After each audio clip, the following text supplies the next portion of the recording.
Hello friends, welcome to another Artfully Creative project, and this time I'm going to be doing my first ever repurposing of an old vintage book, and this is the American Home Garden Book and Plant Encyclopedia. It's approximately 6 by 9 and with a 2-inch spine, so I thought this would be perfect for creating A5 or 5 1/4 by 8 1/2 inch pages. And I can save the inserts, of course. This is copyright 1963 and 1972. So this is the kind of, the 60s and the 70s are the kind of photos that I like to use. I like that era, also the 50s. So these will be nice. There are some colored photos in here, so these will be nice to use in another journal, a garden journal. There's quite a few colored pages in here. Lots of photos. Oh, I like that, the house. That's pretty cool. It's like a ranch style house. So I really like this. Has a zone map and a plant encyclopedia, so there's lots of good information in here. The cheesecloth inside the book binding is starting to come apart, but it seems like the spine of this book is in good shape. I could reinforce it. I have a craft knife, some pH neutral PVA book binding glue, and some Book Guard premium book cloth book repair tape. So that's the supplies I have for right now. First thing we're going to do is cut off the cover. There's lots of tutorials on YouTube about how to cut the cover off. So I'm just going to use my craft knife and try not to damage.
here you guys can see that I didn't quite make that long enough even though I measured, and so I just made a mark on the ruler and cut another section of that tape, the book repair tape, and I'm just going to add it in there. And this will work because I'm going to cover this with fabric anyway. So I'm making sure to get in that ridge and smooth and burnish this down. And I used my grid mat to make sure I was lining up and getting about halfway, midway through the spine so that I could use the bookbinding tape to span the entire area that I wanted to cover, which is about 4 inches since 2 pieces of this bookbinding tape is going to be 4 inches. It's 2 inches wide. So you can see they're going to meet in the center there. I'm using the grid mat. Sorry I had to stand up and redo it because I didn't think I was going to be able to get it even without standing up. So I'm laying that tape, really super sticky tape, back on the grid mat and lining up the book with the lines. Just the bottom of the book is going on that dark line there. So now I just have to burnish it into that groove in between the front cover and the spine. And use my tool to really burnish this tape. It's super sticky. Let me know in the comments if you guys want me to add the bookbinding supplies I got on Amazon to the description box, and I'll do that. I got the bookbinding tape, and the PVA glue is also for bookmaking. I got that from Amazon, both of those. So here I'm once again going to have to measure and add a little piece to fit that, which you're not going to be able to see because I'm covering this area with fabric anyway. So once I get this little piece of tape fit in there, then I can go about adding on the fabric. And this fabric is from Tuesday Morning, so I don't have a link to that. It's a brick and mortar store, local store to me, and nationwide. So if you're international, you probably don't have a Tuesday Morning, I'm not sure. But anyway, any place that you can get some fabric. I like that this fabric is less stylized floral, so it feels like a mid-century modern pattern here.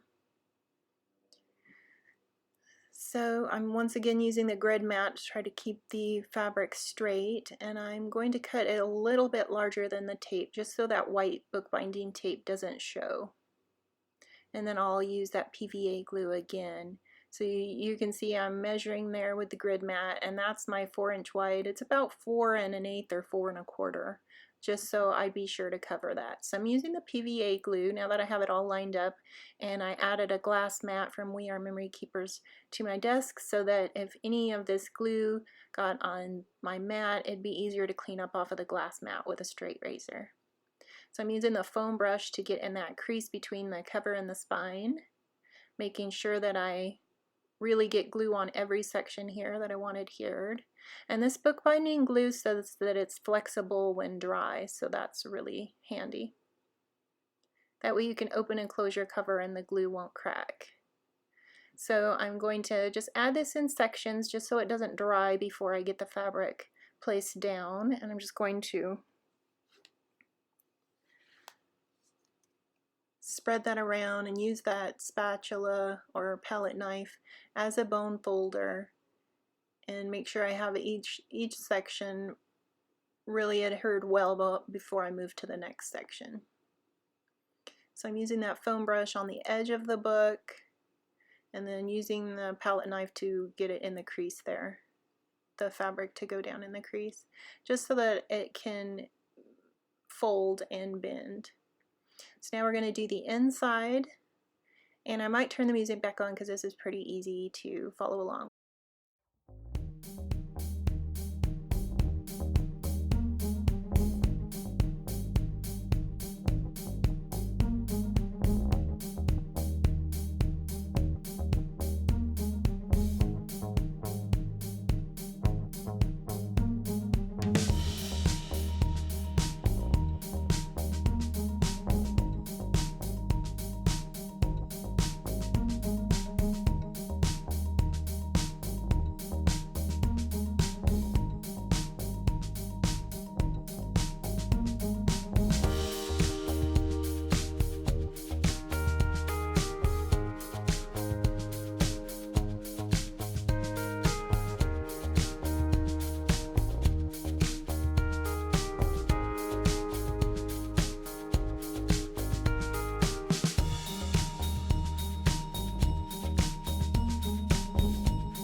Okay, so now I break out the crocodile, and y'all know how long it's been since I've set an eyelet. I have to check and make sure which side goes with which size eyelet, so it's clearly not that one. That one's too tiny, so it does go in this side.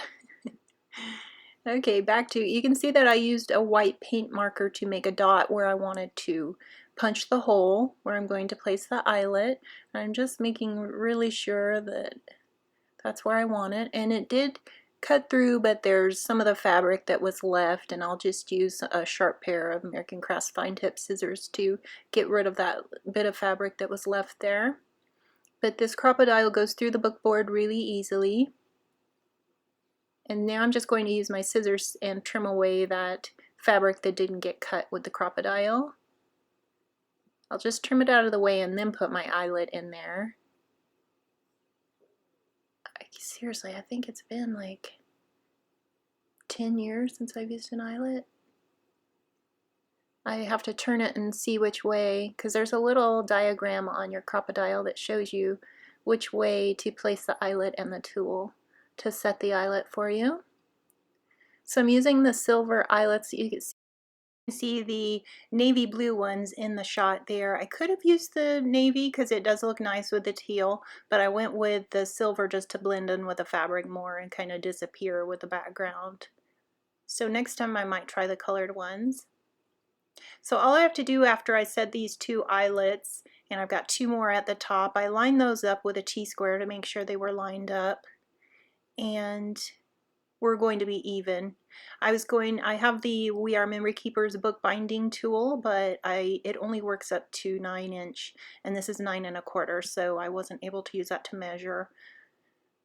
And I can use that on my next project though. So I did use a T-square to line up these marks, like I said, the paint marks, and you can see the one on the left there, that white paint marker mark. So that's what I'm using. And I did make sure that those were even. And so we're almost done. All I have to do is set these last two eyelets and then string. I have two different elastics. I have a heavy duty one that's cording and is stronger, and then I have a thinner one. So I think I'm going to use a thinner one and place two strings in this so that I can put two traveler's notebooks or two signatures in this junk journal. Thanks for joining me, and thanks for watching. I'd love it if you'd like and subscribe and leave any questions that you have in the comments below. And I have a the finished junk journal picture at the end here. So thank you. I appreciate all of you. Bye.